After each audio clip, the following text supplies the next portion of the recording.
भगवान बौद्ध ने 2500 साल पहले मन को निर्विकार और निर्विचार बनाने के लिए विपश्यना साधना की खोज की थी। यह बेहद कठिन साधनाओं में से एक है, क्योंकि इसमें जितने भी दिन इसको किया जाता है उसमें दूसरे लोगों से कम्युनिकेशन नहीं हो पाता।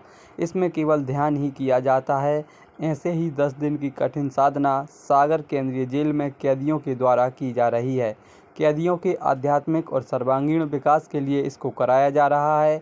इसकी वजह से अगर कैदियों के मन में नफरत, बदले की भावना या गुस्सा है तो मन का परिवर्तन किया जा रहा है। केंद्रीय जेल सागर में पहली बार इस तरह का प्रयोग किया जा रहा है। इस साधना को करने के लिए जेल परिसर के अंदर एकांत में बने वार्ड को चुना गया है, जिसमें 29 कैदी इस साधना को कर रहे हैं। साधना के दौरान इनके परिवार से होने वाली मुलाकात को बंद किया गया है। जेल के अंदर रहने वाले दूसरे कैदियों से भी मुलाकात और बोलचाल नहीं हो पा रही है। मेडिटेशन सेंटर द्वारा आयोजित किया गया है और कोई भी अच्छा काम कठिन लगता है, पर विपासना का जो उद्देश्य है वो बहुत ही अच्छा है, बहुत ही पवित्र है। इसमें जो चीज़ वास्तव में होती है, अपने मन के अंदर की बुराइयों को दूर करके वो चीज़ें जो हैं वैसी देखने का इसका उद्देश्य है, इसका नियम है।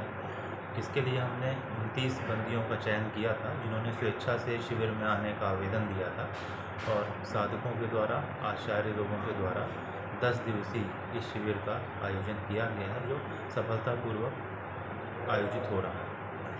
जो उनके अंदर अगर किसी प्रकार की नफ़रत की भावना है वो शांत होगी, किसी तरह की बदले की भावना होगी उनके अंदर, और अगर कोई क्रोध की भावना होगी, तो विपासना का उद्देश्य ये है कि उनके मन को परिवर्तित करना है और इससे उन्हें समाज की मुख्य धारा में जुड़ने में बहुत मदद मिलेगी।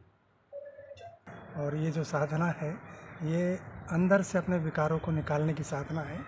ये दो काम एक साथ करती है, निर्विचार भी करती है और निर्विकार भी करती है।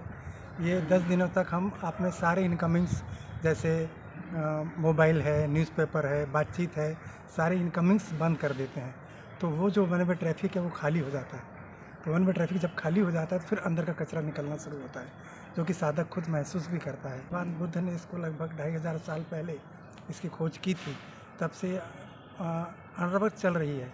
परंतु धीरे धीरे ये भारत में लुप्त होती गई, परंतु बाहर के अन्य देशों में इसे संभाल के रखा गया।